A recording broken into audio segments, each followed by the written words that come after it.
Good afternoon, everyone, and welcome from Newcastle upon Tyne in the northeast of England. Sorry I can't be there with you today at the conference, but hopefully I might get the chance to chat with you a little bit after this presentation to answer any questions you might have. My presentation today is based on some work that we've been doing here in the UK over the last couple of years with regard to looking at the impact of records management within organisations. We talk a lot about it, but to date there's been very little research and evidence that I think we've been able to rely upon, and hopefully the work that we've been doing has taken a little small step, admittedly, into perhaps rectifying that. And has actually come up with some quite interesting conclusions as a result, which I'll be sharing with you throughout this presentation. I suspect if I could see you all in the auditorium at the moment and I was to ask the question whether you felt that investing in records management would deliver a positive return on investment for the organisation, that I'd probably see a sea of hands in front of me. You know, it's something that we say quite confidently and regularly that yes, investing in us and you will see a positive return on that investment. But I wonder, on reflection, how closely and how carefully we can actually rely on this current evidence base. Certainly when we started to look into this issue a couple of years ago, we did a literature review and started to come up with some quite admittedly worrying conclusions about the state of the evidence. And that is reflected in these main conclusions from that report, that there's actually comparatively little literature within the records management field, so far as we could find, relating to the area of benefits and efficiency measurement across the piece. And of that we could find evidence for, traditionally a lot of the benefits that have been used to support business cases for investment in this area have been very much of an intangible nature. We'll look at some of these a little bit later on, thinking of things like compliance, governance, accountability, very important and certainly not wishing to diminish their importance at all, but they're not things that actually are very easy to measure. And perhaps even more worryingly, that where there are evidence apparently to support the impact records management can have, actually a lot of it is very nebulous in its nature and is not actually supported by independent empirical data. And that was really the problem we wanted to try and rectify through the work that we've done. So to support that last statement, these are just a couple of examples, or a few examples that I collected throughout my travels at various conferences and events over the last few years. But I think they really do sum up some of the issues that we have. You've got some fairly bold statements. 45% of an executive's time was spent dealing with documents. Now, 45%, that seems huge to me. But there's no way of quantifying that. What does it mean spent dealing with documents? I mean, is that actively doing something that is part of their job, making decisions, reading briefing papers, and if so, surely it doesn't represent any sort of problem? Or is it that actually 45% was spent searching for documents, which would be an extraordinary statistic? There's all sorts, 25%, the annual cost of storing one document. Based on what? Where? In an office, in commercial storage? There's really nothing there that you can reliably pin a business case on. And I started to get increasingly worried that this seemed to be the case across the board, so far as I could say. And certainly one source which cropped up time and time again and really did become my bête noire, and I'm sure it may well be as familiar to you in the Southern Hemisphere as it seems to be familiar or infamous to us here in the UK, is the Coopers and Lybrand study of 1998, which you will see quoted and re-quoted ad nauseum. And actually, my colleague Joanne, who did the literature review for me, I promised her a bottle of champagne if she could produce for me a copy of the Coopers and Lybrand study on my desk at the end of the literature review. And after about 9 months of working intermittently on this literature review, she was unable to find a copy of it. So not only is it quoted and misquoted and re-quoted endlessly, it actually seems as though it never even existed, which is a cause for concern. I guess there is a counter-argument that could say, well, does any of this really matter? As I mentioned earlier on, records management traditionally, I think, has been a profession that has taken some pride in saying, but actually, you know, we are about more than bean counting, we're about more than just saving money. Actually, what we stand for is something a little more high-minded than that, I guess you could say. Things like corporate accountability, things like ensuring that you are complying with legislation and regulation, and that you are maintaining the historical record.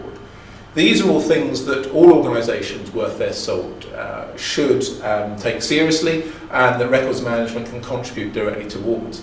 And indeed, when I've talked to colleagues about some of the work that I'm going to point out to you, there has been a train of thought that said actually there are some risks in straying too far from that, in seeking to say that we are more than that and that we can save money and improve processes, etc. And that's a debate, I think, for the profession to have. But that is very much looking at records management as an obligation, something that you must do.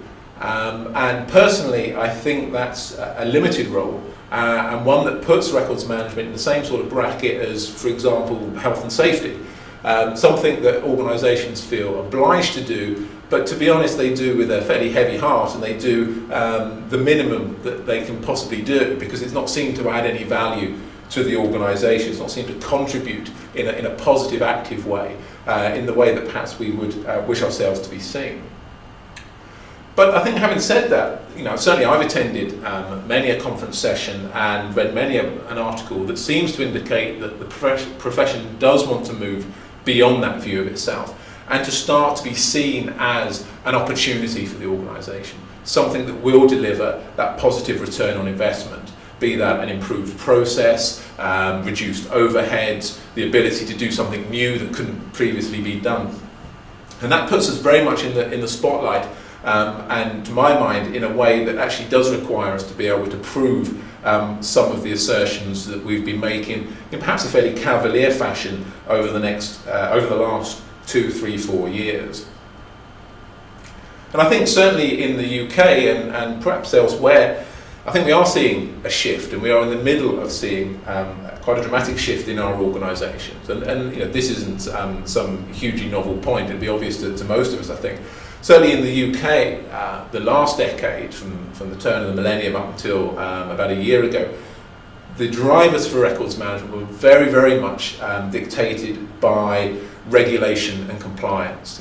Stretching back from the Data Protection Act, albeit in 1998, to the Freedom of Information Act in the US. You've got Sarbanes-Oxley. All of these saying you must do records management, fairly heavy-handed approach, really stressing the obligation side. But I think we are seeing a difference for fairly obvious reasons.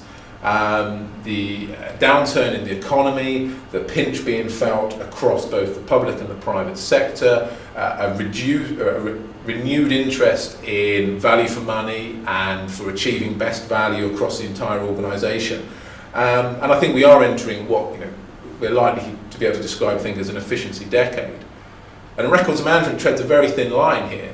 Yes, we know as records professionals that we can play a hugely important role in actually delivering on that efficiency agenda, but to the less informed, it's a very thin line between records management and red tape and bureaucracy and all the things that happen to be right in the firing line whenever it comes to reducing budgets. I remember hearing an interview on a current affairs programme in this country a few months ago, where a very senior ranking police officer was asked to define what counted as a back office function. He was being asked to reassure that bobbies on the beat, policing cars would not be affected by the cuts. And when asked to define a back office function, the first thing that he said in response were the people who process records. So I think we need to be very aware that that's the environment in which we are operating as professionals. So this may be over-egging it a little bit, but I think we are, as a profession, fast approaching what we could consider to be a decision time, a bit of a fork in the road ahead of us. And I think we do have some decisions to make about which of those directions we take. The first of which is almost the traditional approach, if you like, to records management, where we seek to build a business case very soundly on our contribution to compliance and governance. And where, as I say, we become seen in the same sort of guise as the sort of the health and safety officer, not to downplay either, but to say it is something you have to do rather than necessarily something you want to do. And that, but I think where we need to tread more carefully than we have in the past is if we do go down this road, we have to drop any pretense that records management actually does offer a positive return on investment. It may well be that we can, but actually we can't verify it. And if we can't verify it and be confident of it, we really shouldn't be saying it. The other approach is that we do seek to offer a business case built on demonstrable benefits to the operation of the business, regardless of whatever that is.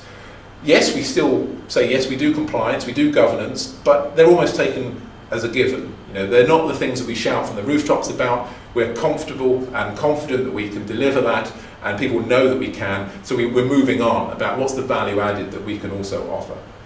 But again, if we are going to go down this road, I think we need to find new ways and new techniques in order to prove what we're saying. And we need to develop that evidence base that I don't really think exists at the moment, so that we can be confident in the assertions that we're making and the claims that we're making.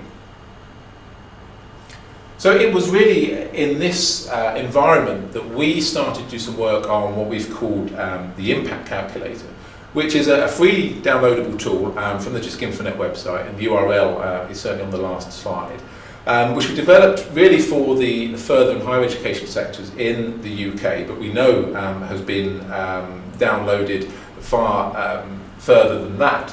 This is just a map from our Google Analytics snapshot from a couple of days ago. We're approaching nearly 2,000 downloads now since it was launched in November 2009. The vast majority, as you can see, from the UK, but also I'm pleased to say Australia is in second place with 118 downloads at the moment, just beating the Americans. So you want to keep your noses in front there, I'm sure. But it has been very successful. It's been downloaded and used in a lot of different places. And what I want to do before looking at the specifics of some pilots that we funded and some of the data that's come back from that is just take you through a brief whistle-stop tour so you can kind of understand the concept behind it for those who haven't downloaded it and used it already. The whole tool is based around the notion of business processes.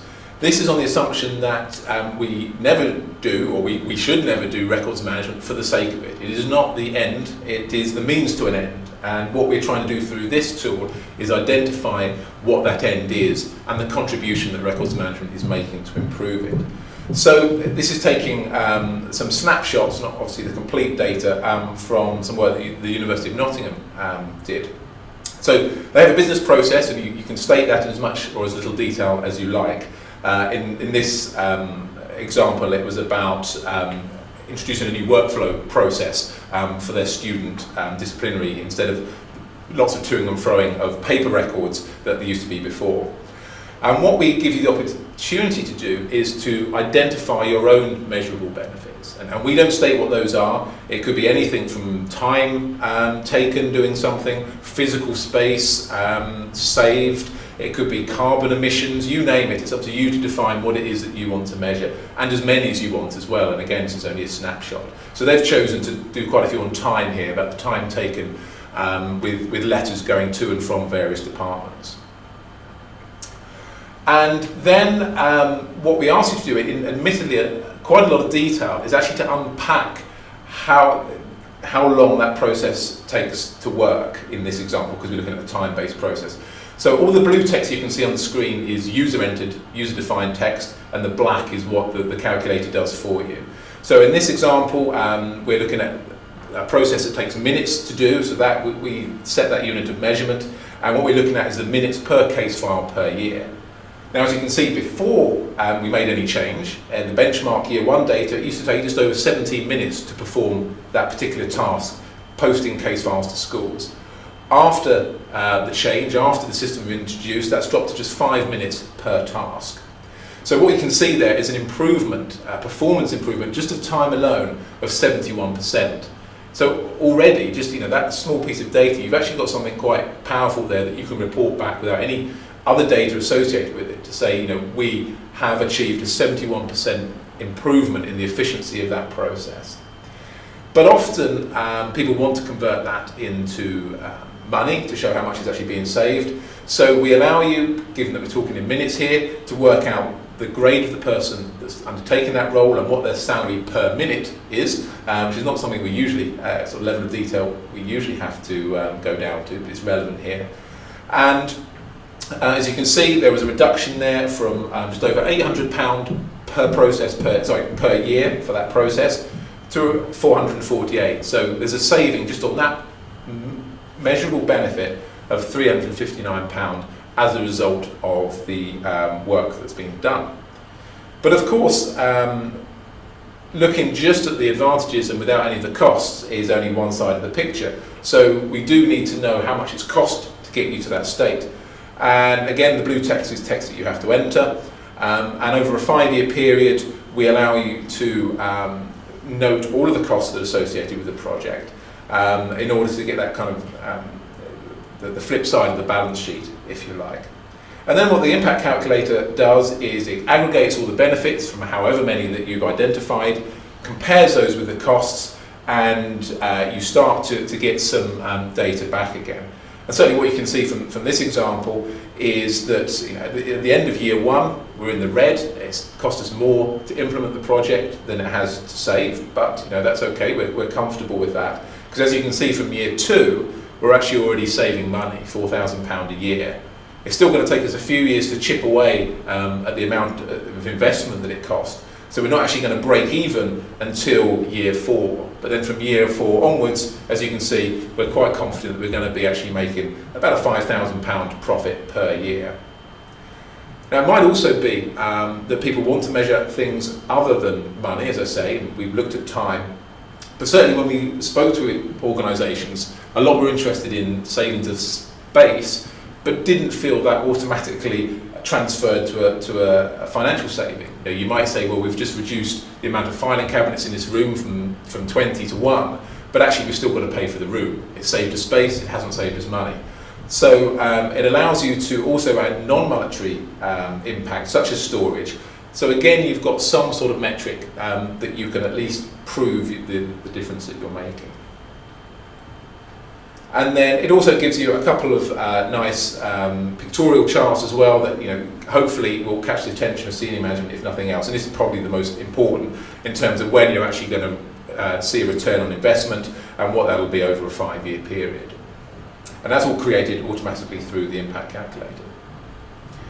So just for the last 10 minutes or so, I just want to go through the findings of some pilot projects that we funded here in the UK, and I should point out that this is only 6 institutions and they're 6 universities, so all organisations of a very similar type. So we should be careful in terms of how widely we extrapolate the findings, but I have actually shown some very interesting results, I think, which I raise some quite interesting questions for records management as a whole, outside the whole measurements side of things. And the first finding, which is perhaps the most interesting and also the one that gave me the title of this presentation, is that retrospective appraisal exercises rarely deliver return on investment. And this is certainly something that here in the UK is something we quite often do. You're new into a job, you're being shown around on your first few days, and somebody slightly embarrassed says, here's the record store, and you just know when you open the door it's going to be floor to ceiling of just unsorted, unorganised files, and there's a sort of imperative to, right, we need to sort this first, we need to get to grips with this backlog before we can move forward. And that's almost akin to orthodoxy here in the UK, I would suggest. But what we certainly found, and this is from Cardiff University, and also another one of the pilots found the same thing, is that it actually will rarely save you money to do this. Now, I fully appreciate, and this is something that we need to think through further, there are lots of other reasons you may wish to do it. And indeed, Cardiff, the reason that they were doing this retrospective appraisal exercise was because of the Data Protection Act.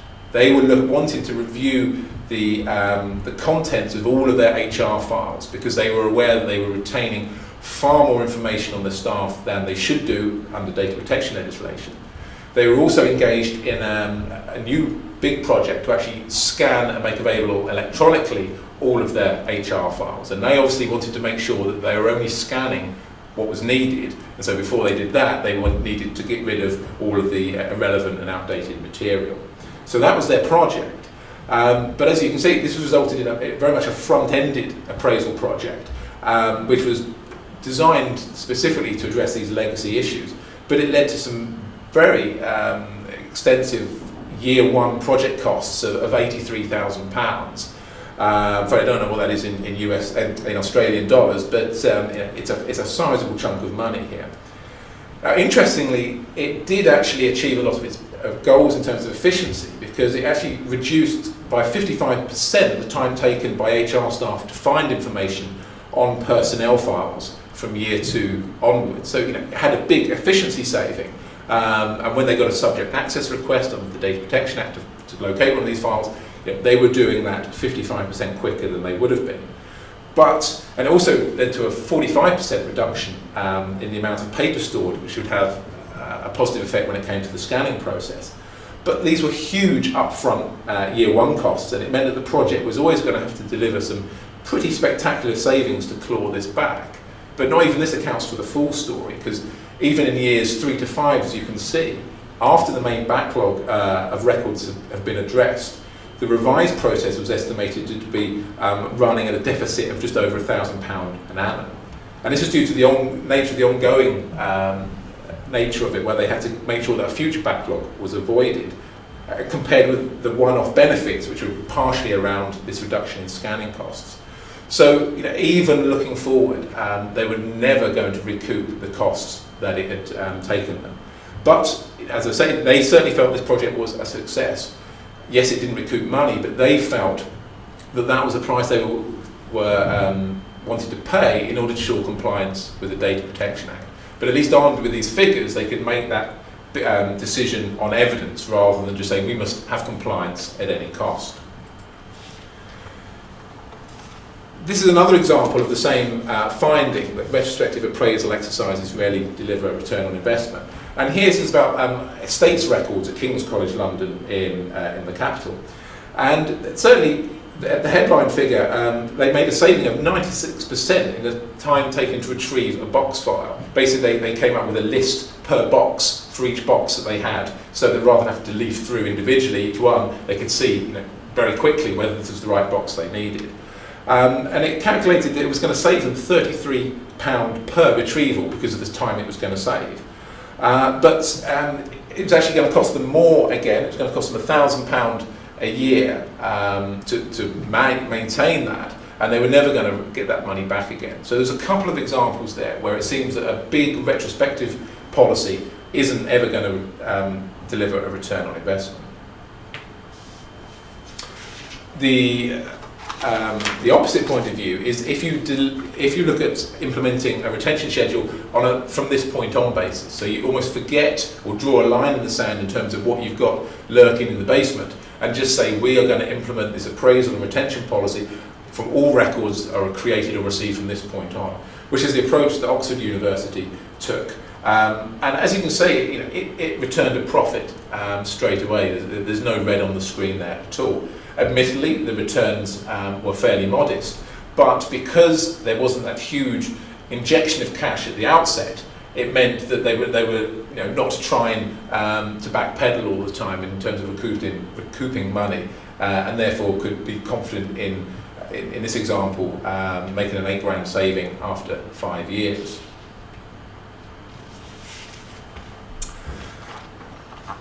Another, for me, very interesting finding, which again may have some wider implications, is that from these examples, it appears that records management is only cost effective above a certain scale of operation. I guess we we know this instinctively. We know that it's not going to pay a two-man business to have a records manager and invest in a records management system. But if you've got a 2,000 man business, then yes, it will. But the logic of that is that there's a grey area in the middle, and at some point there's a formula almost that can say if you're an organisation of this size doing this sort of thing, then it will pay you, and if you're smaller than that, then it won't pay you, again purely on financial grounds. And this is a return to the King's College London example we looked at earlier, where they had this box list to aid retrieval, and it reduced a headline figure of 96% saving. And as I say, they were saving £33 per retrieval. But they were only retrieving a handful each year. And so if the rates of retrieval had been higher, then it would have broke even, it would have saved the money. But in this instance, because it was a low retrieval rate record, then it was never going to save them money. I think they had to, something like 34 retrievals was the break-even point. If they had to do that 34 times or more, then they would be saving money. Any less than that, which it was consistently year on year, look at about 5, then they were never going to save the money. So what you start to get there is a decision-making tool. Resources are finite. We can either look at tackling this series of records or that. Well, let's actually run this through the calculator to see whether we're going to get our money back on this or on that. Now, again, I would preface that by saying there's all sorts of other reasons why you might choose to take a different approach. The sensitivity of the records, the legal status, etc. If you're purely looking on a cost and return on investment, then this gives you some way of starting to make those decisions. And it's the same with electronic data as well. You've got 2 examples here, side by side. You've got the University of Nottingham on the left-hand side, and they were going to save a huge 17 pence in 1 year by looking at electronic data storage here and reducing the amount of electronic data stored. Whereas King's College London were going to achieve a saving of £7,800 through reducing electronic data. And the difference here is clearly the scale of the information involved. You know, if you look at the Nottingham example, you're looking at the scale of megabits. Whereas when you're looking at King's College London, you're looking at 870 gigabytes of data. So there's a huge discrepancy in scale, and logically that has a huge difference in terms of how much money you're going to save as a result. So again, just a different perspective on whether it pays to look at appraising those records or not. And certainly I think a good news story. I mean, I think thankfully we're not in a situation where we often look to outsource bad processes to cheap labour, but that impetus can be there. But there's one example here of where I think investment in better processes and systems is certainly more efficient than increased reliance on cheaper labour. And this is the example we looked at right back at the beginning of the presentation when I was going through how the calculator works. As you can see, the actual costs, salary costs, actually went up as a result of this process. It used to be that it cost £0.152 per minute, and it actually doubled to 0.323. That's because they were changing from what was a manual process, sticking a piece of paper in an envelope, to actually using a workflow software. And they felt that the complexity of the role had changed significantly, and therefore they needed to employ a higher grade of staff to carry out that same function effectively. So even having done that, even employing a higher grade of clerical staff to do it, they were still making that saving because the process was that much slicker. So it is possible to upskill your staff, to pay them more, and also still to save money, which I think is the kind of message that most senior managers will want to hear.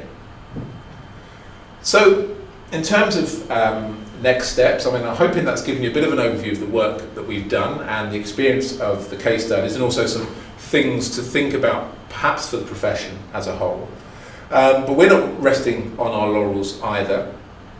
Towards the end of last year, we got back in touch with those users who had left their details and registered when they downloaded the impact calculator. And we've been sifting through those and considering ways in which we might improve it in terms of a version 1.1. And I'm hopeful that by the end of this month, that 1.1 version will have been launched. It's not really radically different. We're deliberately keeping a lot of it as is, because it still needs time to embed, and it still needs time for people to get used to using it. But there are things certainly that we can improve, and some of those revolve around things like the flexibility. As you'll have seen, that version 1 assumes that you're working in project years 1 to 5.